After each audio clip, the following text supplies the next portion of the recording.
الله صلى الله عليه وآله وسلم تركت فيكم أمرين لن تضلوا ما تمسكتم بهما كتاب الله وسنة رسوله রহমতের নবী বলেন দুটো জিনিস রেখে গেলাম হে উম্মত এ দু জিনিস যদি আঁকড়াইয়া ধরো ঈমানও যাবে না সম্মানও যাবে না ১৫০০ বছর পরে এই দুইটা যাদের কাছে আছে এখনো কোরআন আর নবীর আদর্শ আল্লাহর জাতের কসম এরা এখনো সম্মানেও আছেন শান্তিতেও আছেন এখনো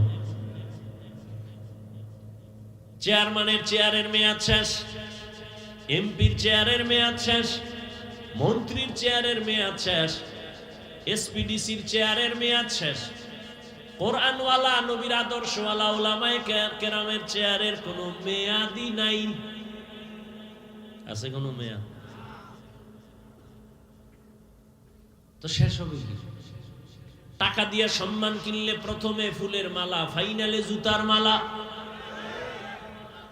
টাকা দিয়ে কিনছে না সম্মান আর আল্লাহর দেয়া সম্মান যদি বান্দা ধারণ করে রাখতে পারে দুনিয়ায় বাদশাহ পরকালেও বাদশাহ সম্মান কে দিবেন আল্লাহ যাকে সম্মান দেন টাকা লাগে না যোগ্যতা লাগে না বেলালের মতো কালো মানুষও আল্লাহ এত দামি বানাইছেন রহমতের নবী বলেন মেরাজের রাত্রে জান্নাতে ঢুইকা আমি হাঁটার আওয়াজ পাই বেলালের আওয়াজ ১০ জন সাহাবা জান্নাতি টিকিটওয়ালা এর মধ্যে বেলালের নাম নাই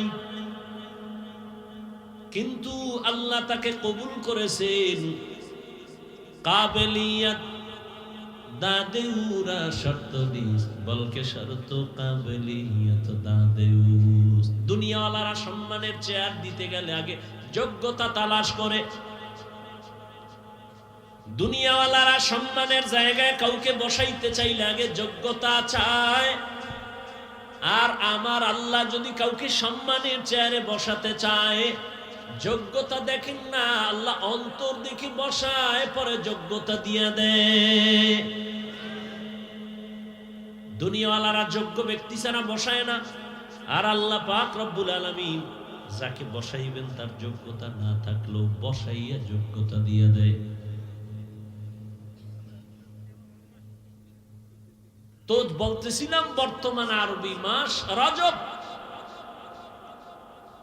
রজব মাস আসলে আমরা ইমাম সাহেবরা খতিব সাহেবরা বক্তারা মেরাজের বয়ান করি আর সবাই মনে করে মেরাজের কারণে রজবের অনেক দাম না মেরাজের ঘটনার কারণে রজবের সম্মান না বরং রজবের দাম আল্লাহ তাআলা সৃষ্টি জগতের শুরু থেকেই দিয়েছেন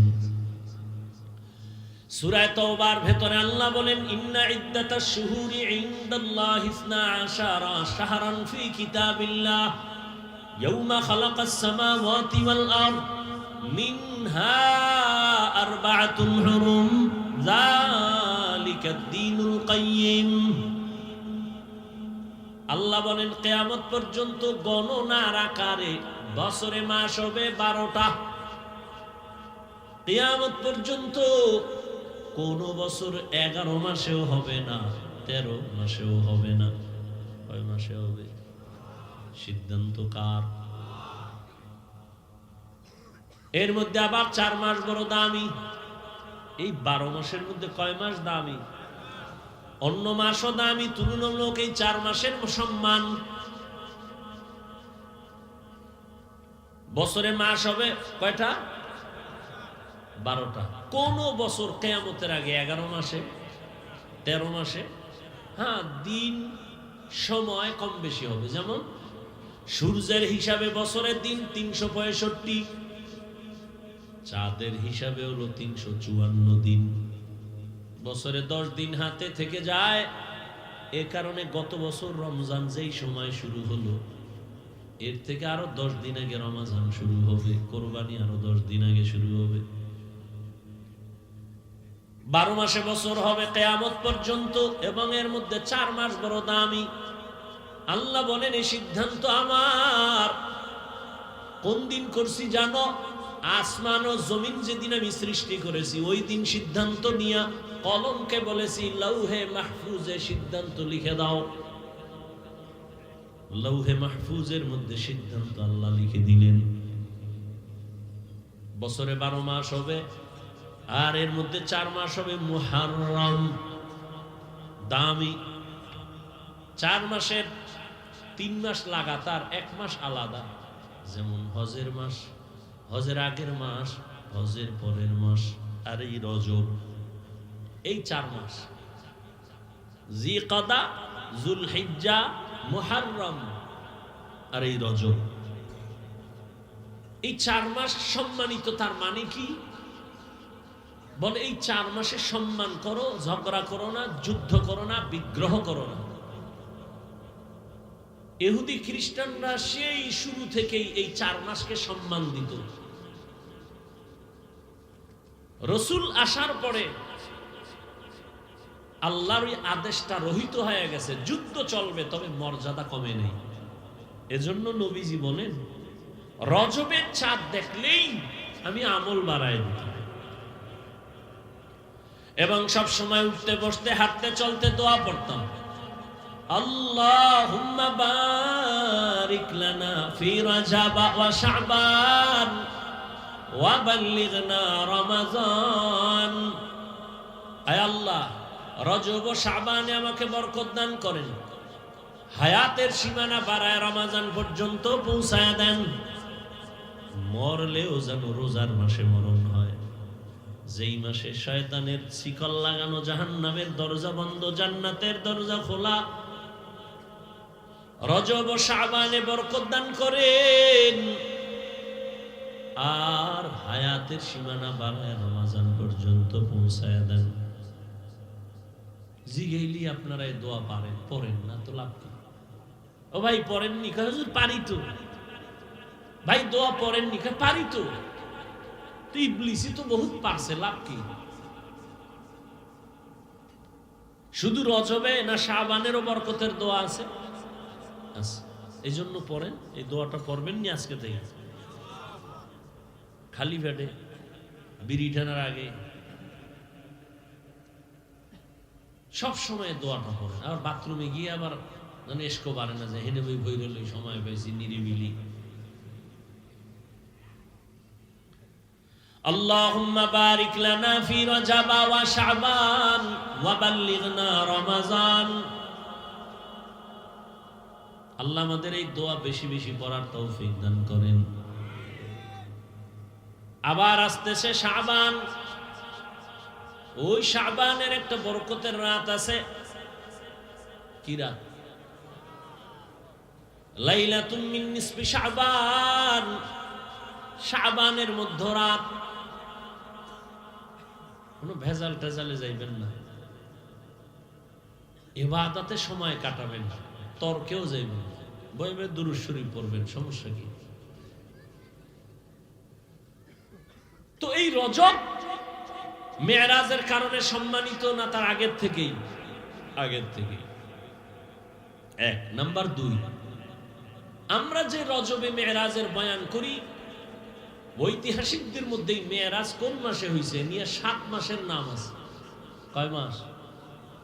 কেউ বলেন রবিউল আউয়ালে মেরাজ হয়েছে, কেউ বলেন রবিউল আখিরে মেরাজ হয়েছে, কেউ বলেন না জুমাদাল উলা, কেউ বলেন জুমাদাল উখরা, কেউ বলেন রজবে মেরাজ হয়েছে, কেউ বলেন শাওয়ালে মেরাজ হয়েছে, কেউ বলেন রমাজানে মেরাজ হয়েছে। তো মেরাজ হয়েছে এটা সঠিক, কোরআনের আয়াত। মেরাজ হয়েছে সব নবীদের। এই যুবকরা ডিস্টার্ব করলে কিন্তু এখন বয়ানের টাইম না, শুধু আপনাদের ধৈর্যের উপরে কথা বলবো। বসায় রেখে আপনারা আরামে গিয়ে ঘুমাবেন না, এই চালাকি করেন না। খোদায় যদি বাসায় আগে না নেয় যাওয়ার কোনো সুযোগ নেই, খবরদার চালাকি করেন না। আর না হয় বলেন দোয়া করে দেই। আমি আমার তো একটা নির্দিষ্ট টাইমে শেষ করব, বাকি যে বিষয়ের আলোচনা এটা শেষ করতে পাই টু পাই পয়েন্ট পয়েন্ট শেষ করতে আমার সময় লাগবে 2 ঘন্টা করে 3 দিন। আমি যদ্দূর পারি অদ্দূর, আমি তার নিজের থেকে বানায় বলবো না। ওলামায়ে কেরাম যা লেখছেন এটি মুখস্থ কইরে যা আইছি, এটি শেষ করতে 3 দিন লাগবে 2 ঘন্টা করে। এরপরে বুঝবেন মেয়েরাজ কি। শুরুতে কিছু শুনেন তো অনুভব করবেন কি আল্লাহ পাকের কুদরত। মেরাজ হয়েছে রাতের বেলা, সমস্ত নবীদের মেরাজ হয়েছে, আমার নবীরও মেরাজ হয়েছে। সব নবীদের মেরাজ হলো জমিনে, আর আমার নবীর মেরাজ হলো আরশে আজিমে। সুবহানাল্লাহ। না যেই তেলে বিড়ি টানো কেমনে সুবহানাল্লাহ। মরাডারে মারো কেন, কয় লড়ে কেন? আল্লাহ হেদায়েত দান করেন। সব নবীদের মেরাজ হয়েছে জমিনে, আপনার আমার নবীর মেরাজ, আমি তো আসমানে বলি নাই, আরশে আজিমে। সমস্ত নবীদের মেরাজ হলো ইমতিহান, আর আমার নবীর মেরাজ হলো ইনআম। সমস্ত নবীদের মেরাজ পরীক্ষা, আর আমার রহমতের নবীর মেরাজ হলো পুরস্কার। সমস্ত নবীদের মেরাজ জমিনে কেন, আমার নবীর মেরাজ কেন আরশে আজিমে? সমস্ত নবীদের মেরাজ আল্লাহ তাআলা জমিনে করাইলেন, আপনার নবীর মেরাজ কেন আসমানে হলো, আরশে আজিমে হলো? নবীর মেরাজ কেন দিনে না হইয়া রাতের বেলা হলো? রহমতের নবীর মেরাজের ঘটনা আল্লাহ বয়ান করতে গিয়া বলেন সুবহান, পবিত্র আল্লাহ। আল্লাহ কি কখনো অপবিত্র ছিলেন? তাহলে পবিত্র বললেন কেন? এলাকার চেয়ারম্যানের কথার কথা পেছ লাগাইন না, মনে করেন আমি বুঝাইতেছি। এই চেয়ারম্যান সাহেব কিন্তু চুরি টুরি করে না, খুব ভালো মানুষ। প্রশংসা হইছে ঠিক, কিন্তু একটু লাশা লাগাই হয়েছে, ঠিক না? এটার ইনজেকশন মারা হইল না যে চেয়ারম্যান ভালো মানুষ, এটা বললেই তো হয়। যদি বলি চেয়ারম্যান কিন্তু চুরি টুরি করে নাই, খুব ভালো মানুষ, এটা প্রশংসাটা কি সুন্দরভাবে হইল? আল্লাহ সবসময় পবিত্র, আবাদুল আবাদ। কেন বললেন আল্লাহ সুবহান, আমি পবিত্র? আড়ালে মনে হয় যেন অপবিত্র, নাউযুবিল্লাহ। এরপরে আল্লাহ বললেন, দুনিয়ার ১৫০০ বছর পরে এখনো কত বেঈমানেরা নবীর মেরাজ মেনে নিতে পারে না, এখনো আছে অনেক নাস্তিকরা। এটা কেমনে সম্ভব? রহমতের নবী রাতের বেলা চলে গেলেন ৭ আসমান, আরশ, কুরসি, লৌহ কলম ভ্রমণ করে আবার চলে আসলেন, এটা কেমনে সম্ভব?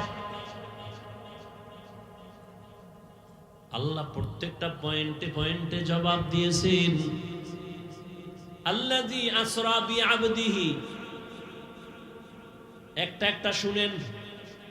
প্রথম কথা হলো রহমতের নবীর মেরাজ কেন রাতের বেলা হলো?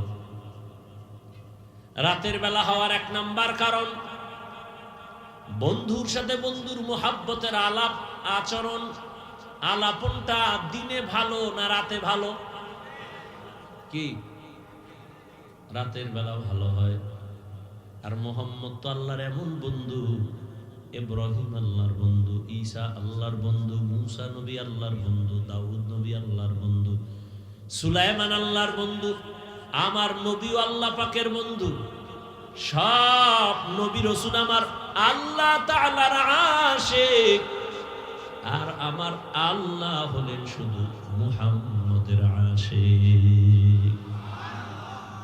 ব্যবধান আছে না নাই?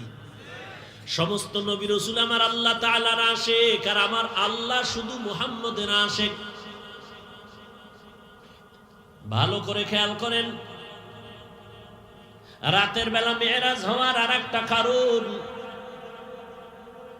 যদি দিনের বেলা হয়তো সবাই দেখে ফেলতো আর দেখা বিশ্বাস করার মধ্যে ইমানের পয়েন্ট বাড়ে না, বরং না দেখা বিশ্বাস করার মধ্যে ইমানের পয়েন্ট বেড়ে যায়। আমরা আল্লাহকে মানিনি দেখা না, না দেখা। ইউমিনুনা বিল গায়ব, আমরা আল্লাহকে না দেখে বিশ্বাস করি, এজন্য আমাদের ঈমান মজবুত। আমরা রহমতের নবীরও দেখি নাই, তারপর আমরা তার শেষ নবী মানি, না দেখে আমাদের ঈমান আরো মজবুত। আমরা নবীজিরে দেখি না, এরপর নবীরে বাদ দিয়া কত মিথ্যা নবীর দাবিদারেরা নবী নিজে দাবি করছে, আমরা কাউকে মানি না, আমরা মানি আখিরি নবী মুহাম্মদ সাল্লাল্লাহু। আল্লাহ তাআলা রাতের বেলা মেরাজ করাইয়া মুমিনের ঈমানটারে মজবুত করেছেন। রহমতের নবী রাতের বেলা থেকে সকালে এসে আবু জাহিলেরে কয়, আমি মেরাজ করে আসলাম, বাইতুল মাকদিস দেখে আসলাম। আবু জাহিল বের হয়ে কয়, মিথ্যা কথা, এটা অসম্ভব। রাস্তায় বের হয়ে রাগের সাথে সামনে গিয়া দেখে আবু বকর আসতেছে। ওই আবু বকর, শুনছো আব্দুল্লাহর ছেলে পাগল হয়ে গেছে? কয় কেন? সে নাকি এই রাতের মধ্যে 7 আসমান ঘুরে টুইরা বাইতুল মাকদিস 1 মাস লাগে যাইতেছে, রাতের অল্প টাইমে দেখে আসছে। আবু বকর সিদ্দিক বলেন, আবু জাহাল, কথাটা কে তোমাকে বলছে? বলে আব্দুল্লাহর ছেলে মুহাম্মদ। সত্যি? বলে হ্যাঁ সত্যি। মুহাম্মদ বলেছে? বলে হ্যাঁ। আবু বকর কয় নাই, আমি জিগাই লই। আবু বকর বলে, যদি মুহাম্মদ বলে থাকেন আমি এখনই তার উপরে ঈমান এনে ফেললাম। আমি আবু বকর নবীর আর জিজ্ঞানের দরকার নাই, তুমি যদি বলো মুহাম্মদ বলেছে, কেউ না মানলে আমি মেনে নিলাম। এই জন্যই তো আবু বকরের এত মূল্য। রহমতের নবী বলেন, সব মুমিনের নেক আমল যদি এক পাল্লায় দেয়, আর আমার আবু বকরের 2টা আমল যদি ভিন্ন পাল্লায় দেয়, সব মুমিনের নেক আমল থেকে আবু বকরের মাত্র 2 আমলের পাল্লা ভারী হয়ে যাবে। যে আবু বকরকে আমার আল্লাহ নিজে সালাম দিয়েছেন, আবু বকর মেনে নিলেন। আল্লাহ বলেন, সুবহান, আমি পবিত্র। পবিত্র বলতে গেলে প্রশ্ন আসে, এজন্য এই সুন্দর একটা জবাব দিয়েছেন শাইখুল হিন্দ মাহমুদ হাসান দাওবন্দি রহমাতুল্লাহ আলাইহি। বলছেন এখানে পবিত্রতার বিপরীত যে আইব, অর্থাৎ ত্রুটি থেকে আমি পবিত্র না, তর্জমা করেছেন আমি সমস্ত দুর্বলতা থেকে পবিত্র। বলে কেমন দুর্বলতা? কয় তোমার মেধার দুর্বলতা আছে, এ থেকে আমি আল্লাহ পাক। তোমাদের খানার দুর্বলতা, আমি আল্লাহরে দুর্বলতা নাই। তোমাদের ঘুমের দুর্বলতা, আমার নবীও না ঘুমাইলে অসুস্থ, না খাইলে পেটে ক্ষুধা, আমি আল্লাহ এই দুর্বলতা থেকে পবিত্র। লা তাখুযুহু সিনাতু ওয়ালা নাওম, আমি আল্লাহর ঘুম নাই, তন্দ্রাও নাই। এক জবাব। আর এক জবাব হলো, বান্দা তুমি সুবহানাল্লাহ বলো। সুবহান বলে তোমার ভেতরে যত প্রশ্ন হতে পারে, এটা হবে না, এটা অসম্ভব। আল্লাহ বলেন সব অসম্ভবের থেকে আমি আল্লাহ পাক পবিত্র। সুবহান। দ্বিতীয় কথা হলো, আমরা মাঝে মাঝে সুবহানাল্লাহ বলি কেন? বলে আশ্চর্য কোনো ঘটনা শুনলে। আল্লাহ কয়, রহমতের নবীর জীবনে 2টা সফর হয়েছে, এর মধ্যে মেরাজের সফর বড় আশ্চর্য, এই জন্য সুবহান বলো। সুবহান বলার আর এক ফায়দা, যদি বান্দা তুমি সুবহানের ওজিফা পড়ো, তুমি সুবহান ওজিফা পড়ো, সুবহানাল্লাহ সুবহানাল্লাহ ওজিফা পড়ো, আল্লাহ তোমাকে পবিত্র, আল্লাহকে যখন বলছো এর বরকতে তোমাকে আল্লাহ পবিত্র বানায় দিবে। এই নিয়তে যদি পড়ো তাহলে আল্লাহ তোমাকে আখলাকে হাসানা দান করবেন। সুবহান এর ওজিফা বলবেন। সমস্ত নবীর মেরাজ হলো জমিনে পরীক্ষা, আর আমার রসুলের মেরাজ হলো পুরস্কার।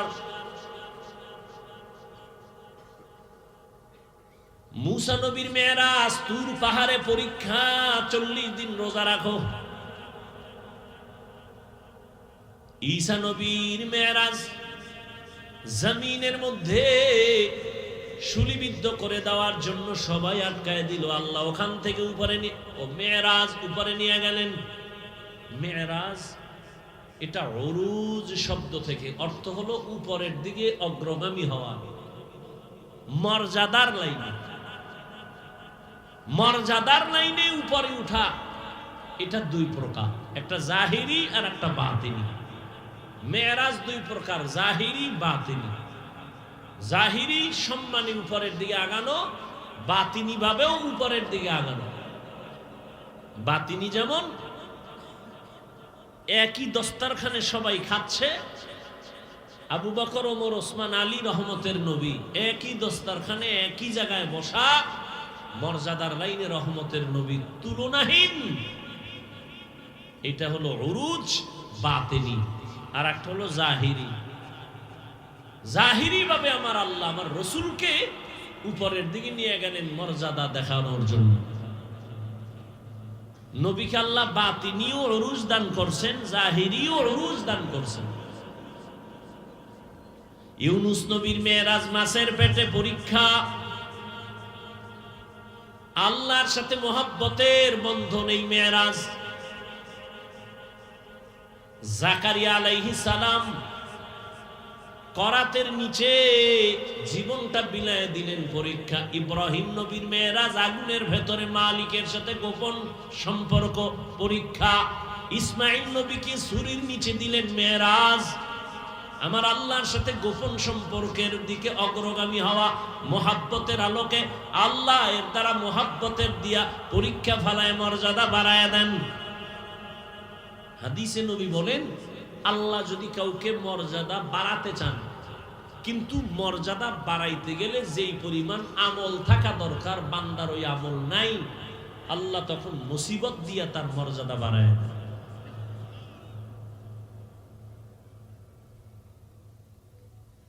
তাহলে সব নবীর মেরাজ পরীক্ষা, আর আপনার আমার নবীর মেরাজ হলো পুরস্কার। তো পুরস্কার যিনি পাবেন, পরীক্ষা ছাড়া কেউ পুরস্কার পায় না। তাহলে আমার নবীরে আল্লাহ পরীক্ষা ছাড়া পুরস্কার দিবেন? বলে না। নবীর পরীক্ষা তো আরো জটিল। কেমন জটিল? বলে রহমতের নবী জমিনে আসিয়া কোনদিন আব্বার চেহারা দেখেন নাই, বাবা বলে ডাকতে পারেন নাই। 6 বছরে কঠিন পরীক্ষা। 8 বছরে দাদা আব্দুল মুত্তালিব হারায় গেল, কঠিন পরীক্ষা।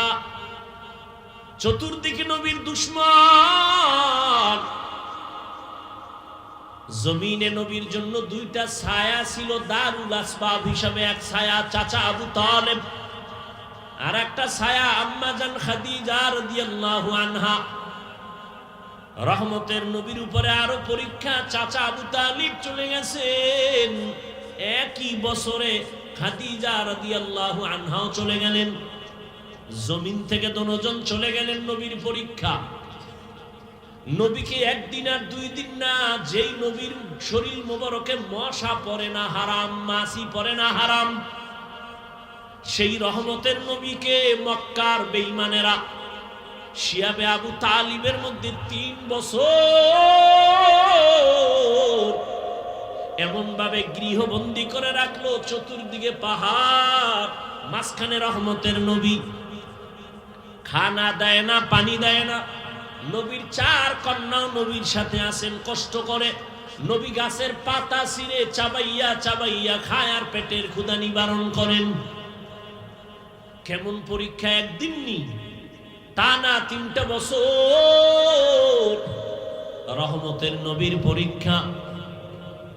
এত কষ্ট আম্মাজান আয়েশা রাদিয়াল্লাহু আনহা বলেন, রহমতের নবী জীবনে অনেক কষ্ট করেছেন, তবে কোন কষ্টটা আপনাকে বেশি দাগ কাটছে অন্তরের ভেতরে? রহমতের নবী বলেন, আয়েশা, সব থেকে বেশি আমাকে ভাবায় তায়েফের ময়দানের কষ্ট। আমি যখন তায়েফের ময়দানে হেঁটে হেঁটে দাওয়াতের জন্য যাই, দেখছেননি মক্কা থেকে তায়েফে যখন যাই, এখন তো গভর্নমেন্ট বাঁকা বাঁকা রাস্তা করে দিয়েছে, কেবল সিস্টেম উঠা যায়। ওখানের আবহাওয়া পুরাটা ঠান্ডা, মক্কায় আগুন, ওখানে ঠান্ডা। রহমতের নবী হেঁটে হেঁটে চলে গেছেন। নবী বলেন, আয়েশা, আমি যখন গেলাম দাওয়াতের জন্য, ওই তায়েফের কাফেরেরা ওদের বাচ্চাদের আমার পেছনে লেলিয়ে দিল পাথর মারার জন্য। তায়েফের ছোট ছোট বাচ্চারা বৃষ্টির মতো আমাকে পাথর মারল। পাথরের আঘাতে আঘাতে আমার শরীর রক্তে রঞ্জিত, জুতা পর্যন্ত আটকায় গেছে, রক্ত পড়ে। শুধু কি পাথর মারে এতটুকু, আর এক দল আমার পেছনে লাফায় আর আমারে গালি দেওয়া শুরু করেছে, আর বলে, মক্কার পাগল আসছে, তারা দাও। আর এক দলে আমারে হাসে ঠাট্টা করে, আমি চোখের পানি ধরে রাখতে পারি না। আমার আল্লাহ পর্যন্ত রাগ হয়ে গেলেন, ও জিবরাইল যাও, রহমতের নবীর কান্না সহ্য করা যায় না, তাড়াতাড়ি তায়েফের জমিন উল্টায় সব মেরে ফেলো। ও আয়েশা, জিবরাইল আসছে, আমাকে বলে তায়েফের জমিন উল্টায় দিবে। আমি কান্না করে বলছি, না, ওদের মারবা না, ওরা আমাকে চিনে না।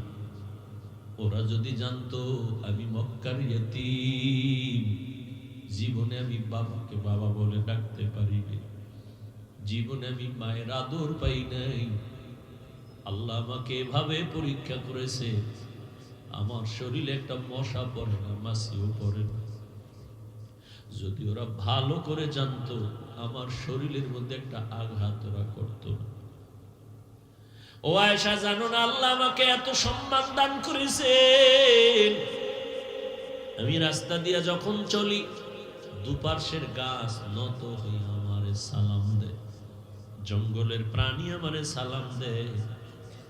আয়েশা বলেন, আমি নবীর ঘাম বোতলে ভরে রাখতাম আর আতর হিসেবে ব্যবহার করতাম।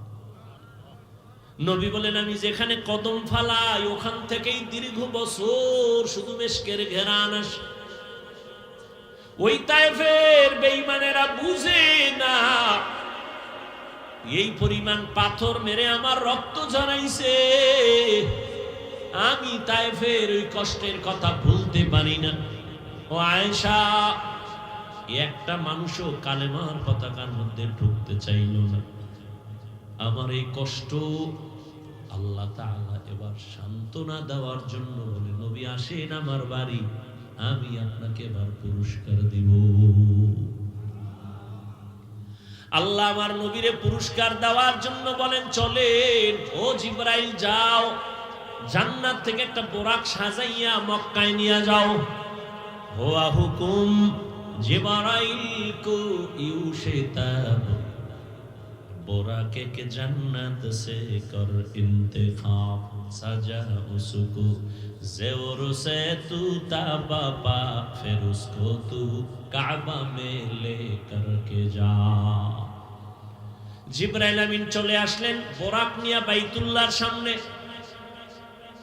নবী এখন কই? এখানেও তিনটা মতামত। কেউ বলেন রহমতের নবী চাচাতো বোন উম্মে হানির ঘরে ঘুমন্ত অবস্থায় আছেন, কেউ বলেন নবী হাতিমে কাবায় আছেন, কেউ বলেন নবী শিয়াবে আবু তালিবের মধ্যে ঘুমন্ত আছেন। তিনটা কথার সমন্বয় আছে, তবে এখানে বলার সময় নাই। জিব্রাইল আমিন এসে দেখলেন নবী ঘুমাচ্ছেন ঘরের মধ্যে, দরজা বন্ধ। ছাদের উপর থেকে ছিদ্র করিয়া জিব্রাইল ভেতরে নামলেন। ভেতরে নামিয়া রহমতের নবীর মাথায় হাত দেয় না, শরীরের কোনো অংশ স্পর্শ করে না, জিবরাইল আমিনের 600 নূরের পাখা এক অংশ রহমতের নবীর পা মোবারকের পাতায় লাগায়া দিলেন। রহমতের নবী গভীর ঘুমে নাই, তাকায় দেখে জিবরাইল পায়ের কিনারায়। নবী বসলেন, এই গভীর রাতে আসলেন কেন? উপরে তাকায় দেখে আবার ছাদ খালি, আসমান দেখা যায়। আপনি এখান থেকে আসছেন বলে, হ্যাঁ। কেন দরজা আছে না? আপনি উল্টা আসলেন কেন? আজকে সব ব্যবহার উল্টা হবে, মাত্র শুরু। আপনার সাথে আজ ব্যবহার হবে সব আপনার বিবেকের বাহিরে, মাত্র শুরু হলো। উপর থেকে নেমে দেখায় দিলাম। মুফাসসিরিনে কেরাম, মুহাদ্দিসিনে কেরাম মেরাজের ঘটনা থেকে উম্মতের সবক দেয়। এই দুনিয়াওয়ালারা সবক নাও। এক, ঘুমের মানুষের কেমনে সজাগ করবা? রহমতের নবীর জিবরাইল সজাগ করে দেখায় দিলেন। দামি কোনো মানুষ যদি ঘুমায়, তাকে যদি তুমি সজাগ করতে চাও, মাথায় হাত দিবা না, শরীরের অন্য কোনো জায়গায় তুমি স্পর্শ করবা না, পা ধরে হালকাভাবে চিপ দাও, সজাগ হয়ে তাকায় তোমাকে দেখবে, কোনো ভয় লাগবে না। তুমি যদি পিছন দিয়ে মাথার উপরে আঘাত করো, তো বেউস হয়ে জায়গায় মরে যাবে, তোমার তো দেখবেই না। মেরাজ থেকে সবক নাও, ঘুমের মানুষ কেমনে সজাগ করবা। জিবরাইল আমিন নবী বলেন, আমাকে উঠাইলেন, হাতিমে কাবায় নিয়ে গেলেন, ওখান থেকে জমজমের কূপের কিনারায় নিয়ে আমাকে চিৎভাবে শোয়াইলেন।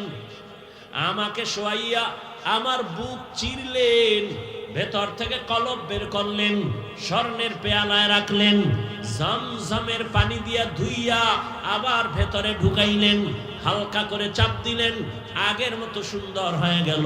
আমি সব দেখতেছি কিন্তু বলতে পারতেছি না।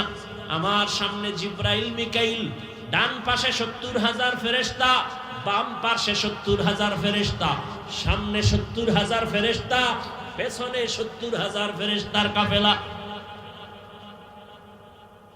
আমারে এভাবে করলেন, রক্ত গেল না, সেলাই লাগলো না, আমি ব্যথাও অনুভব করলাম না। এটাকে আমরা বর্তমানে বলি ওপেন হার্ট সার্জারি। কি সার্জারি? আল্লাহ দেখায় দিলেন, এই দুনিয়ার ডাক্তারেরা ওপেন হার্ট সার্জারি কইরা মাস্তানি করিস না। আমি আমার নবীরে 4 বার ওপেন হার্ট সার্জারি আগেই করেছি। কয়বার? কুদরতের অপারেশন। একজনে কয়, ঘুমের মধ্যে শুনতেছি, স্বপ্নেই দেখলাম কিনা জানি না। একজনে বলতেছে, নবীর কলবের মধ্যে কি কোনো ময়লা ছিল? যদি নাই থাকে তাহলে বের কইরা জমজম দিয়া ধুইলেন কেন? কয় না। কেমনে বুঝাবো জানি না। এরে আল্লাহর বান্দা, রহমতের নবীর শরীর থেকে ঘাম, ঘাম থেকে মেশকের ঘেরান আসে, এই কথা কি আপনারা শুনছেন? কথা বলেন না কেন? তা নবীজির মেশকের মধ্যে, এই ঘামের মধ্যে কি বলেন? নবী যেখানে কদম দেয় সেখানেও কি ঘেরান? নবীজির থুথু মোবারকেও ঘেরান। সেই নবী গোসল করতেন না? বলেন, অজু করতেন না কেন? নবী নাপাক, তো অজু করতেন কেন? নবী নাপাক, তো গোসল করতেন কেন? এই প্রশ্নের যেই জবাব, নবীজির কলবে কি ময়লা? জমজম দিয়ে ধুইলেন কেন? ওই প্রশ্নের এই জবাব। সকালের সময় কুয়াশার ভিতরে যদি কেউ গরুর খিচুড়ি নিয়ে রাস্তায় বয়ে কয়, ফিরি ফিরি কেন? 100 টাকা দিব, সব আমারে দে। একজনে দেখতে না দেখতে চাই ফেলে নাই, আর একজনে চিফায় বয়ে কয়, দোয়ায় নুস পড়তেছি, পারলে 10 গ্রাম বিষ দে, তারপরও গরুর খিচুড়ি দিস না কেন? বলে গরুর মধ্যে বিষ। কয় না, তোর ফ্যাটে বিষ। গরুর খিচুড়ি মজা, তুমি খাও না কেন? কয় তোমার পেটে সমস্যা, চিকিৎসা করো। তাবলিগ ভালো, পীর মুরিদি ভালো, আল্লাহওয়ালা ভালো, দেওবন্দি ভালো, কওমি ভালো, আলেম ভালো, জিকির ভালো, পাগড়ি ভালো, বয়ান ভালো, তুমি কেন পছন্দ করো না? আলেম ওলামাদের দোষ না, তোর অন্তর বড় খারাপ। চোখে চশমা লাগাইছে, আয়না লাগাইছে কালো, ময়দানে ঢুকে কয় ভাই কি কিয়ামত আইব নি? কেন ভাই বাতি কালো কেন? বাতি কালো না, তোর চোখে গজব লাগছে, চিকিৎসা কর। জিন্দেগি মে বন্দেগি তু করনা হে, জিন্দেগি বে বন্দেগি শর্মিন্দা হে, জিন্দেগি বে বন্দেগি শর্মিন্দা হে। খারাপ লাগতেছে? যুবকরা তোরা তো এখন বাংলা হুনো না, হিন্দি হুনো, একতারা হইলে একটু মজা পাইতি না? ইহা হাম সব মুসাফির দিল না লাগা, আহলে দিল কি নজর সে রূহ করতা যা, শাহ দৌলত সব ফকির গর नेक नहीं, शाह दौलत सब फकीर गर नेक नहीं, जिंदगी में बंदगी तू करना है, जिंदगी में बंदगी तू करना है, जिंदगी बे बंदगी शर्मिंदा है, जिंदगी बे बंदगी शर्मिंदा है, जिंदगी में बंदगी कुन बंदगी, बंदगी बे जिंदगी शर्मिंदगी। মেরাজ করতে অনেকে কিন্তু চলে গেছে, টাইম দেওয়া আছে, তবু মেয়েরাজ আছে। সারা ওই যে রাতের বেলায় তো মেয়েরাজ ভালো, কতজনের সাথে টাইম দেওয়া না? 12টার পরে মিস কল দিব, রেডি হয়ে যাও, মেয়েরাজে গেছি গা। এরে আল্লাহর গোলাম, কোন কথা বলতেছিলাম মনে নাই? আপনাকে আসেনি মনে? কি ওপেন হার্ট সার্জারি আল্লাহ করেছেন, রহমতের নবীকে ওপেন হার্ট সার্জারি করেছেন টোটাল 4 বার। জবাব দিতেছিলাম নবীর কলবে কি ময়লা, ধুইলেন কেন? না না, রহমতের নবীকে এমন এক জগতে নিতেছেন, ওই জগৎ সম্পর্কে নবী ওয়াকিফ হাল না, ওই জগৎ টোটাল আলাদা। এজন্য আমার আল্লাহ জমজমের পানি দিয়া গোসল করাইয়া এরপরে আমার আল্লাহ নবীরে ওযু করাইলেন। নবী বলেন আমি জমজমের পানি দিয়ে ওযু করলাম, আর ওখানে যাইতে গেলে ওখানের আবহাওয়া আলাদা, এজন্য আগে একটু পাওয়ার ভিতরে ঢুকানো দরকার, আল্লাহ ঢুকাইয়া দিলেন। এইটারে বুঝাইতে এখন কত সোজা, 50 বছর আগে কত কঠিন ছিল, এখন সোজা কেমনে? কয় যারা সৌদি আরব যাবেন টিকা লাগা, সরকার এখন আরো কড়া করছে, টিকার সার্টিফিকেট না নিলে ভিডা, ইনজেকশন লাগাও, কারণ আরবের আবহাওয়া বাংলাদেশের আবহাওয়া এক না, এজন্য তুমি ইনজেকশন নাও, তুমি টিকা লাগাইয়া ওখানের আবহাওয়া যেন তোমার শরীরের সাথে অ্যাডজাস্ট হয়ে যায়। আমার আল্লাহ নবীর কলবের মধ্যে আলাদা পাওয়ার দিয়েছেন, ওই আবহাওয়ার সাথে যেন অ্যাডজাস্ট হয়ে যায়, কষ্ট না হয়। নবী বলেন এবার আমি ওযু বানাইলাম জমজমের পানি দিয়া। এজন্য অনেক উলামায়ে কেরাম বলেছেন জমজমের পানি কাউসারের পানির থেকেও দামি। রহমতের নবীকে সাহাবায়ে কেরাম প্রশ্ন করলেন, ইয়া রাসূলুল্লাহ জমজমের কূপের তলা কই? এই যে পানি যাইতেছে মানে কোটি কোটি ট্রিলিয়ন বিলিয়ন পানি হাজিরা নেয়, কমেও না বাড়েও না, এর তলা কই? রহমতের নবী বলেন সাহাবা এই জমজমের পানির কূপের তলা হাউজে কাউসারের সাথে লাগানো। নবী বললেন এবার 2 রাকাত নামাজ আমি আদায় করলাম। মেয়েরাজ শুরু হইল মসজিদ থেকে, কিসের থেকে? এজন্যই তো আমরা মসজিদ গিয়ে নামাজে দাঁড়াই, নামাজে মেয়েরাজ করি। কি করি? মেয়েরাজ। মসজিদে গিয়ে নামাজ আদায় করো। নামাজ আল্লাহর সাথে গভীর সম্পর্ক তৈরি হয়, কথা হয়। বান্দা যখন নামাজে দাঁড়ায় ওখানেও কিন্তু ওই সুবহান দিয়া শুরু হয়, হয়নি? সুবহানাকাল্লাহুম্মা আছে না, অবিহামদিকা ওয়া তাবারাকা ইসমুকা ওয়া তাআলা জাদ্দুকা ওয়া লা ইলাহা গায়রুক। সুবহান। আমি এখন মেরাজে ঢুকতেছি। বান্দা যখন নামাজে দাঁড়ায় গেল, নামাজের ভিতরে আছে, আবার পকেটে হাত দিয়ে খাড়াই গেছে নামাজ। আর একটা দেখলাম সেজদায় যাওয়ার আগে পকেট থেকে একটা কাঠের টুকরা বাইর করে কপালের তলে দিছে। কিও কয় যে ইবলিস সেজদা দিয়ে জমিন নাপাক করছে, তো এজন্য আমরা কাঠের উপরে দিই।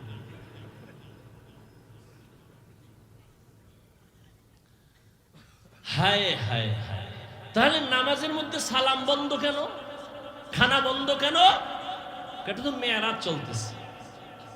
মেরাজ যখন চলে আমার মালিকের সাথে ডাইরেক্ট কথা, এখানে সালাম চলবে না, কালাম চলবে না, খানা চলবে না। সালাম ফিরে নামাজ শেষ, এবার খানা দাও, সালাম দাও, কোনো বাধা নেই। আল্লাহ পাক রব্বুল আলামিনের নবী বলেন এবার বোরাকে আমাকে উঠাবেন। বোরাক আমাকে নিতে চায় না, কেমন বাহানা করে। ইতিহাস ওলামায়ে কেরাম অনেকে শুনছেন, আপনারাও জানেন। নবী বলেন বাইতুল্লাহ থেকে 1 মাসের পথ হলো বাইতুল মাকদিস, প্রথম কিবলা। বোরাকে যখন উঠলাম, এক চোখের পলকে আমি বাইতুল মাকদিসে হাজির হয়ে গেলাম। এটা কেমনে সম্ভব? মুহাম্মদ এক নজরে 1 মাসের পথ চলে গেলেন, এটা কেমনে সম্ভব? এর জবাব হলো নবী যায় নাই, নবী আয় নাই, আল্লাহ নিয়েছেন। আর আল্লাহ নিলে কি পারে না? যেই আল্লাহ আদম নবীরে জান্নাত থেকে ভারতের চরণ দ্বীপে পালায়া দিলেন, যেই আল্লাহ মা হাওয়াকে আরবের জেদ্দায় পাঠায়া দিলেন জান্নাত থেকে, ওই আল্লাহ আমার নবীরে পারে না আর সেনতে? যেই আল্লাহ ইউনুস নবীরে মাছের পেটে ঢুকাইয়া আবার বের করে দিলেন, যেই আমার আল্লাহ ঈসা নবীকে দ্বিতীয় আসমানে নিয়ে গেলেন, ওই আল্লাহ আমার আল্লাহর নবীকে কেন আরশে আজিমে নিতে পারেন না? আমার আল্লাহ কেমন কুদরতের মালিক! উযায়ের আলাইহিস সালামকে জমিনের মধ্যে 100 বছর ফেলে রাখলেন মরা, এরপরে আবার আল্লাহ জিন্দা বানায় দিলেন।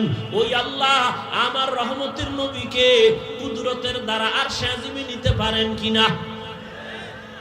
আল্লাহ নিছেন, নবী যান নাই, নবী আসেন নাই, আল্লাহ নিয়েছেন, আল্লাহ পাঠায় দিয়েছেন।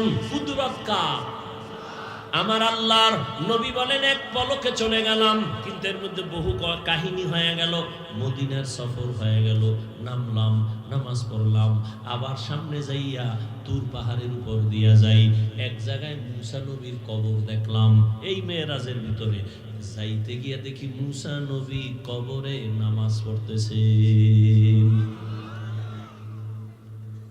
নবী মুসা কবরে নামাজ পড়েন, এটা আবার কেমন কথা? কেমন তেমন কথা দূর আর বলার সুযোগ নাই। অনেকে বলে নবীরা কবরে মরা, জীবনে জিন্দা হবে না। নবী বলেন ক্বালা রাসূলুল্লাহ সাল্লাল্লাহু আলাইহি ওয়া আলিহি ওয়াসাল্লাম আল আম্বিয়া ওয়া আহইয়াউন ফি কুবুরিহিম ইউসাল্লুন। সব নবীরা কবরে জিন্দা, সবাই নামাজ পড়ে। সুবহানাল্লাহ। কোরআন শরীফে আল্লাহ আয়াত নাজিল করে বলেন ওয়াহুম ইউরযাকুন, আমি কবরে তাদেরকে খানা দেই। আল্লাহ কি দেন? খানা। কবরেই দু জায়গা, এখানে আবার আল্লাহ খানা দিলে কেমনে খায়? প্রশ্ন করে তারা যারা নবীদেরকে জিন্দা মানে না। তারা বলে কবরে জিন্দা হইলে আল্লাহ কয় রিজিক দেয়, কি খায়? রুটি না ভাত? খাইলে প্লেট পায় কই, গ্লাস পায় কই, বাথরুম কই? এই বিষয়ে আমি বিস্তারিত আলোচনা অনেক জায়গায় করেছি, আজ করব না। আমাদের আকীদা সমস্ত নবীরা কবরে জিন্দা, কিয়ামত পর্যন্ত নামাজরত অবস্থায় থাকবেন। নবী বলেন ওখান থেকে বাইতুল মাকদিসে যাইয়া বোরাকটারে বাঁধলেন। জিব্রাইল বাইতে, জিব্রাইল নিজে আজান দেওয়া শুরু করলেন। বোরাকের বাঁধলেন কেন, পালায় যাবে? কয় না, এখান থেকে আর এক সবক নেও, নিজের মাল নিজে হেফাজত করো, অন্যের উপরে ন্যস্ত করিও না। নিজের দোকান নিজে হেফাজত করে বলো তাওয়াক্কালতু আলাল্লাহ। নিজের সন্তান নিজে হেফাজত করো, আর একজনের উপরে ন্যস্ত করো না। জিবরাইল আজান দিয়ে দিলেন। আজান নবী দিলে তো আরো মজা হইতো, সেখানে সব নবী রাসূল হাজির। জিবরাইল আজান দিছেন, আমার নবী আজান দিলে ঝামেলা, কারণ আমার নবী যদি বলেই ফেলেন হাইয়া আলাস সালাহ, নামাজের দিকে আসো, এটা বাই ফোর্স অর্ডার। আর নবী যদি অর্ডার দিয়েই দেন, যদি না মানো কাফের হয়ে যাবে। এই জন্য আল্লাহ উম্মতের কাফের থেকে বাঁচাইছে। জিবরাইল আজান দিছে হাইয়া আলাস সালাহ, উম্মত যদি না যাও কাফের হবা না, হয়তো ফাসিক হয়ে যাবে। আর নবী যদি কয় হাইয়া আলাস সালাহ, তুমি যদি ডিনাই করো, তুমি কাফের হয়ে যাবে। নবীর অর্ডার বাই ফোর্স অর্ডার। নবীজি এবার সব নবী রাসূলদের সামনে দুরাকাত নামাজের ইমামতি করলেন। নবীর যেহেতু পুরস্কার দিবেন, পুরস্কার দেওয়ার জন্য সবাইকে আল্লাহ হাজির করলেন, নবীকে পুরস্কার দেয়া হবে। ওখান থেকে আমার আল্লাহ বোরাকে নিয়ে গেলেন। জিবরাইল সফর সঙ্গে উপরে আসমানে। নবীজি বলেন একটানে আসমানে গিয়ে দেখি আসমানের মধ্যে দুইটা দরওয়াজা, তালা লাগানো। দরওয়াজাগুলো জমরাত ইয়াকুত পাথর দ্বারা বানানো, তালা হলো নূরের তৈরি তালা।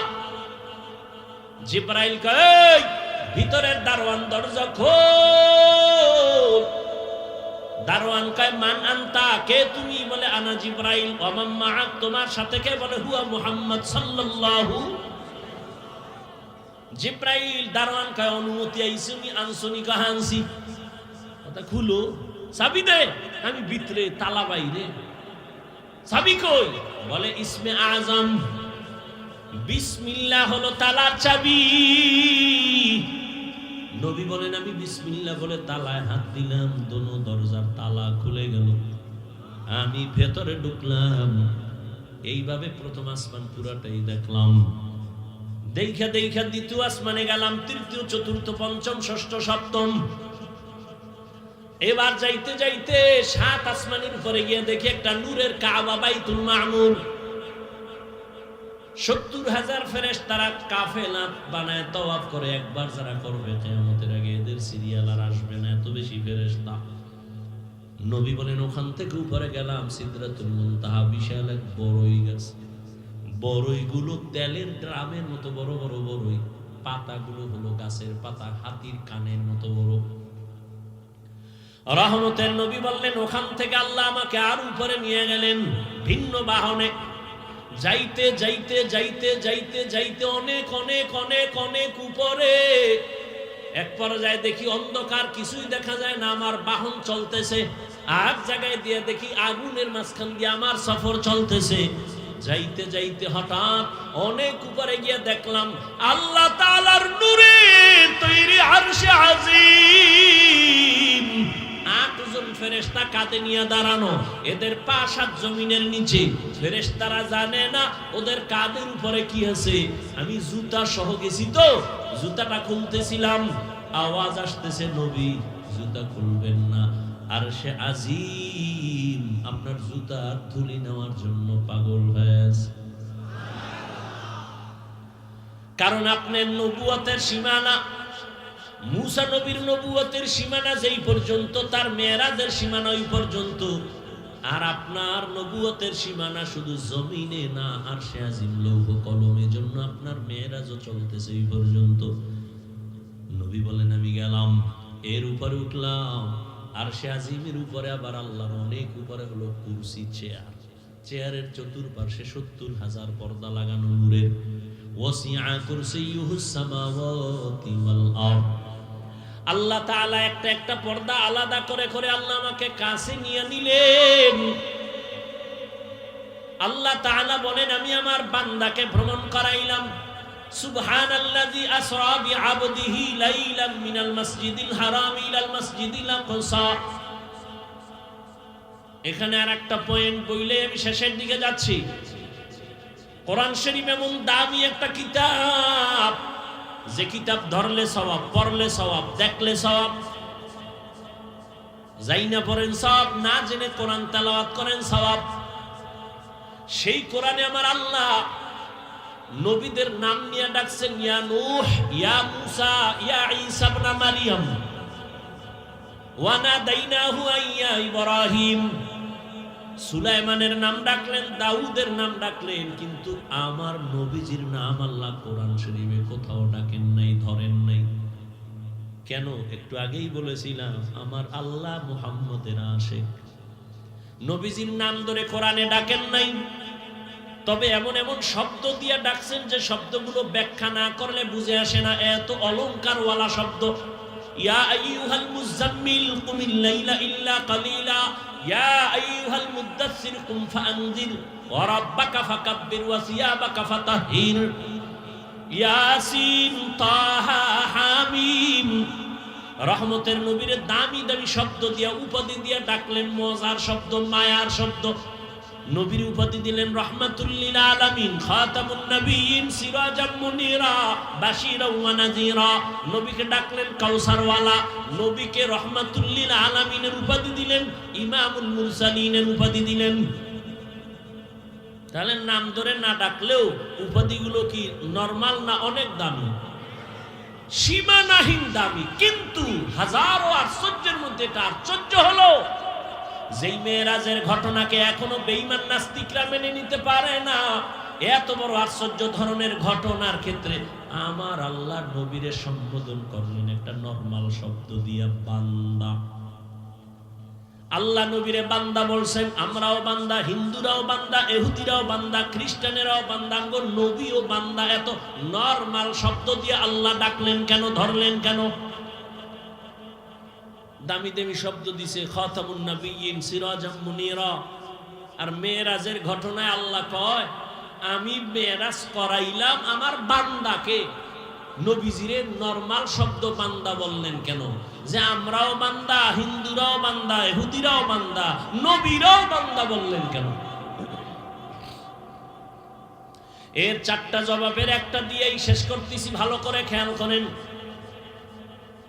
এক নাম্বার, আমার নবী নিজেরে বান্দা বললে বড় খুশি হন, বড় আনন্দিত হন।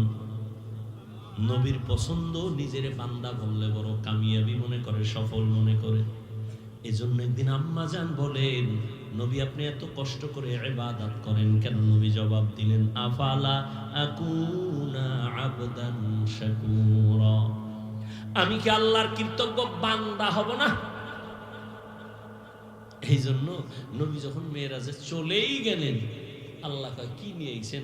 নবী বলেন, তিনটা হাদিয়া নিয়ে আসছি, আত্তাহিয়াতু লিল্লাহি ওয়াস সালাওয়াতু ওয়াত তাইয়্যিবাত। আল্লাহ কয়, নবী আপনারও তিনটা দিয়া দেই। আসসালামু আলাইকা আইয়ুহান নবী ওয়া রাহমাতুল্লাহ ওয়া বারাকাতুহু, তিনটা দিয়ে দিলেন। আল্লাহর নবী বলেন, আমি একা একা নিব না, ওয়া আলা আসসালামু আলাইনা ওয়া আলা ইবাদিল্লাহিস সালিহিন। হাদিয়াটা দিয়া মোটামুটি প্রাথমিকভাবে একটা শেষ। এবার আল্লাহ কয়, ফেরেশতারা তোমরা টের পাইছো? হ্যাঁ, তা সাক্ষী দাও। ফেরেশতারা সাক্ষী দেয়, আশহাদু আল্লা ইলাহা ইল্লাল্লাহ। আমারটা দাও, আমার বন্ধুরটা দিবে না? এবার ফেরেশতারা বলে, ওয়া আশহাদু আন্না মুহাম্মাদান। এ চুপ হয়ে গেছে। আরে মুহাম্মাদান বইলে এর পরে সামনে বলো, কি বলবো? রাসূলুহু। না না না, কি বলবা? আমার বন্ধু যেটা দিছে ওইটার আগে আনো। আমার বন্ধু নিজেরে দিছে বান্দা, আর আমি নবীরে দিছি রাসূল। আমারটা পরে নাও, আমার বন্ধুটা আগে নিয়ে আসো। আগে বলো আব্দুহু, এরপরে আমারটা লাগাও রাসূলুহু। আমার বন্ধুটা আগে লাগাও আব্দুহু, এরপরে পরে আমারটা লাগাও রাসূলুহু। আব্দুহু দাও আমার, আমার বন্ধুর, বন্ধুরটা আগে নিয়ে আসো। আমার বন্ধুরে খুশি করা আমার মাকসাদ। এই জন্যই তো আব্দুহু আগে নিয়ে আসছেন। বান্দা বড় দামি, আর বান্দার সাথে আল্লাহর সাথে একটা গভীর সম্পর্ক। ওই গভীর সম্পর্কের নাম ইবাদত। আর ইবাদত যারা করে তারা বান্দা, যার ইবাদত করে তিনি মাবুদ। আর ইবাদত করার মধ্যে আমার নবী শ্রেষ্ঠ। আমার নবীর মতো ইবাদত করেনওয়ালা কিয়ামত পর্যন্ত আর একজন আসে না, আসবেও না। বান্দার দাম আছে না নাই? এখন একদল চোরারা কয় তো ঠিক আছে, নবীরে আল্লাহ বান্দা বলছে। বান্দা বলার 4 কারণ, কয় কারণ? আমি মাত্র 2টা বলছি। ওরা কি কয়? কয় ঠিক আছে নবী বান্দা মেনে নিলাম। যারা নবীরে নিয়া কিসের তৈরি করে পেছ লাগে, এরা কয় নবী যে বান্দা, এটা তো দুনিয়ার ক্ষেত্রে বুঝলাম বান্দা, সেখানে তো বান্দা না। আল্লাহ কয় খাপ সাবধান, আমি ওখানে নিয়েও কি বলছি জানো? ফাআওহা ইলা আবদিহি মা আওহা। আসেনি বান্দা? কথা বলেন না কেন? কি বুঝেন আল্লাহই জানে। কিয়ামতের দিনও বান্দার দাম। আল্লাহ জান্নাতীরে ডাকবে, এই জান্নাতীরা কই যাও? জান্নাতে দরজায় তালা লাগানো, চাবি মুহাম্মদের কাছে, ওদিকে যাইস না। কই যাবি? ইয়া আইয়াতুহান নাফসুল মুতমাইন্নাহ ইরজিই ইলা রাব্বিকি রাদিয়াতাম মারদিয়াহ ফাদখুলি ফি ইবাদি ওয়াদখুলি জান্নাতি। আগে জান্নাত না আগে বান্দা? হ্যাঁ, আগে আমার বান্দা মোহাব্বতের এদের কাতারে গিয়া মজলিসে গিয়া বসো। আমার প্রিয় বান্দা যারা নফসে মুতমাইন্নাওয়ালা, আমার প্রিয় বান্দা, এদের কাফেলায় গিয়া বসো, এরপরে তোমার জান্নাত। আগে বান্দার কাফেলায় যাও, এরপরে জান্নাতে যাও। এজন্য আল্লাহ কয় আমার বন্ধুদের বন্ধু বানায় চলো, এরপরে তুমি আমার মোলাকাতের অপেক্ষায় তুমি সামনে আগাও। এই জন্য আমার নবী বান্দা, নিজেরও বান্দা বললে অনেক খুশি হয়, কারণ আমার নবী আল্লাহর বান্দা হইয়া এত পরিমাণে ইবাদত করেছেন। আম্মা জান আয়েশা রাদিয়াল্লাহু আনহাকে সাহাবায়ে কেরাম জিজ্ঞাসা করলেন, ও আম্মা জান, নবীজির আশ্চর্য দুই একটা কথা আমাকে শুনান তো। শেষের দিকে চলে আসছি। আম্মা জানকে জিজ্ঞাসা করলেন, নবীর দুই একটা আশ্চর্য কথা শুনান তো। আম্মা জান আয়েশা জিজ্ঞাসা, আরে নবীজির আশ্চর্য না এমন কি আছে? নবীর জীবনে আশ্চর্য না এমন কি আছে? সবই তো আশ্চর্য, তবে একটা শুনো। এরে পর্দার আড়ালের আম্মা জান আয়েশা রাদিয়াল্লাহু আনহার 6 বছর বয়সে নবীজির সাথে বিবাহ হয়ে গেল। 9 বছর বয়সে আম্মা জান নবীজির ঘরে চলে গেলেন। আম্মা জানের 18 বছর বয়স, ওই সময় নবী দুনিয়ার থেকে চলে গেলেন। হিসাবটা বুঝে থাকলে বলে আম্মা জান আয়েশা নবীর ঘর করলেন কয়দিন? কথা বলেন না, ঘুমাইতেছেন না? কয় বছর ঘর করলেন? মাত্র 9 বছর। আমগো দেশে তো বোনদের 18তে বিয়েই হয় না। এর মধ্যে আর এক দলে আবার আগুন লাগাই দিছে, বাল্য বন্ধ করো, বাল্য বিবাহ চলবে না। আকাম চলবে, বিবাহ চলবে না। করো আকাম করো, সারা রাত দরজা জানালা আটকাইয়া মোবাইলে আকাম চালাও। চোখের জিনা, কানের জিনা, অন্তরের জিনা, জবানের জিনা চালাও। ঘরে ঘরে মোবাইলে গুনাহ চলে, সারা রাত গুনাহ দেখে। গুনাহ উচিত ছিল ঘুমের মধ্যে ঠাড়া ভরা, ঘুম থেকে উঠে দেখা দরকার ছিল চেহারাটা শুকার হয়ে গেছে। শুধু মুহাম্মদের উম্মত হওয়ার কারণে আল্লাহ গজব দেন নাই। না হয় ঘরের মধ্যে যেই জিনা চলে সারা রাত মোবাইলে, আল্লাহ বাঁচায় রাখছে, এটা তো মুহাম্মদের উম্মত হওয়ার বরকত। আম্মা জান আয়েশা রাদিয়াল্লাহু আনহা বলেন, মাত্র নবীর ঘর করছি 9 বছর। 18 বছরের আমি একটা মেয়ে, রহমতের নবীর 9 বছর সোহবাত পাইয়া কি পাইছি জানো? 2000-এর উপরে হাদিসের হাফেজা হয়ে গেছি। আমগো আম্মা জানরা কয়টা হাদিস জানেন? আপনারা জানেন না? শুধু সাফার জোরে আহলে হাদিস। হ্যাঁ, আম্মা জান আয়েশা রাদিয়াল্লাহু আনহা বলেন, আমি নবীর ঘর করছি 18 বছর বয়স পর্যন্ত। 9 বছরে আমি 2000-এর উপরে হাদিসের হাফেজা হয়ে গেছি। আল্লাহ হেদায়েত দান করেন। এবার আম্মাজান বলেন, বলবো ঘটনাটা এই শেষের দিকে খেয়াল করি। আম্মাজান আয়েশা চোখের পানি ছেড়ে বলেন, সাহাবা, একদিনের ঘটনা, রহমতের নবী একদিন এশার নামাজ পড়ে আমার ঘরে আসলেন। কি পিছনে সমস্যা? শেষ করব। আম্মাজান আয়েশা রাদিয়াল্লাহু আনহা বলেন, একদিন নবী এশার নামাজ পড়ে আমার ঘরে আসলেন। আয়েশা, নবী কত দয়ার নবী, ডাক দিয়ে, এই হুমায়রা। কারে ডাকছে? আয়েশা রাদিয়াল্লাহু আনহাকে মায়া কইরা ডাকতেন হুমায়রা। আর আপনারা কি করে ডাকেন? বেবি, বেবি, নাম ধইরা ডাকেন, নাম ধইরা। ওদিকে বেবিও স্বামীরে ডাকে হৃদয়, ডাকেনি? সন্তান একটা ওই এটা শিখে বলছে, সন্তানের আব্বু কয় না, আম্মু কয় না, মায়েরে কয় বেবি, নাস্তা দে। বাবারে কয় এই হৃদয়, টাকা দে। দুইজনে কয় এই সর্বনাশ। এ যদি মানসি শুনি, আরে জুতার ভিডারে, আব্বু কয় না, আম্মু কয় না, উভয় কি? ডোন্ট মাইন্ড আর ফ্রি মাইন্ড। স্ত্রীরে স্বামীও নাম ধরে ডাকে, স্বামী স্ত্রীকে নাম ধরে ডাকে। নামগুলো কি সাইজে?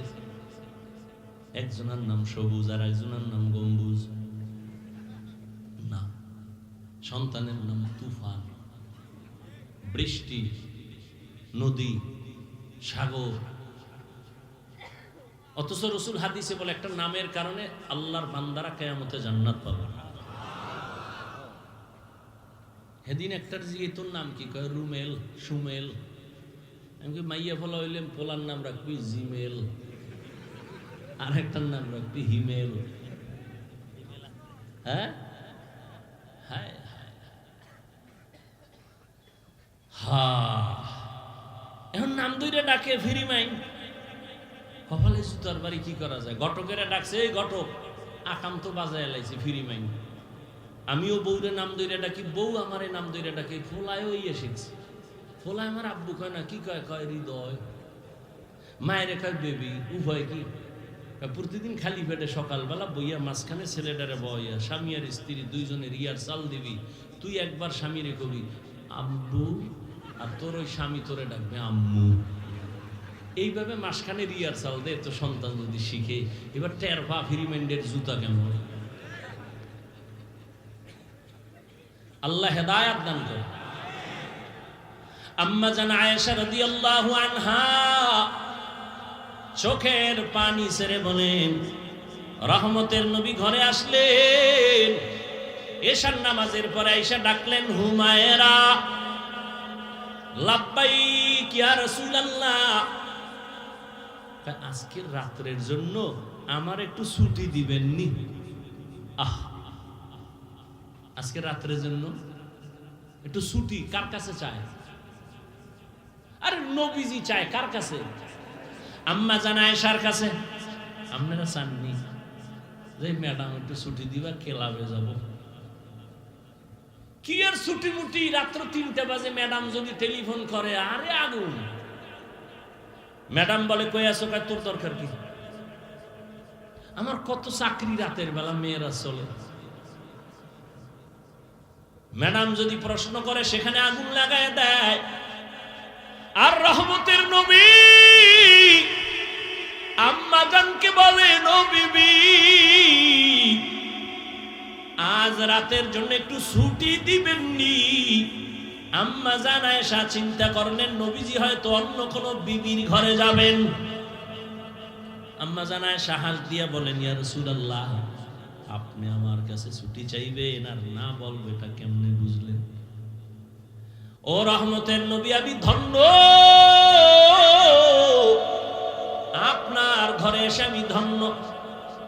আম্মা জান বলেন, আমি ভাবলাম নবী এবার বের হইয়া ভিন্ন কোনো বিবির ঘরে যাবেন। আমি এবার, নবী আসছে, রুমে বাতিবুতি নাই, নবীর চেহারার আলোতেই পুরো ঘর আলোকিত হয়ে আছে।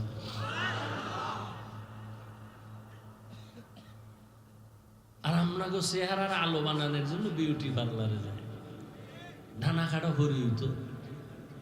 একজনই সাদা দেখে এটারই বিয়ে করুন, ডানা কাটা হরি। বাসায় নিয়ে যখন টের পাইছে একটু পানি লাগছে, রৌদ্র লাগে দেয়, আসল জাম কালা, চান্দি গরম হয়ে গেছে। হায় রে কপাল মন্দ, চোখ থাকতে অন্ধ। আল্লাহ হেদায়াত দান করেন।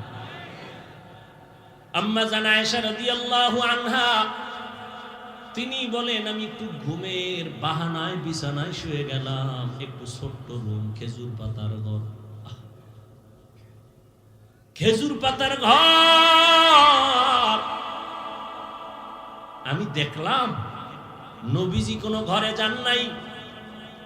আমি ঘুমের বাহানা কইরা আমি তাকায়া হালকা ভাবে নজর দেই, আমি দেখি রহমতের নবী একা নামাজে দাঁড়ায় গেলেন।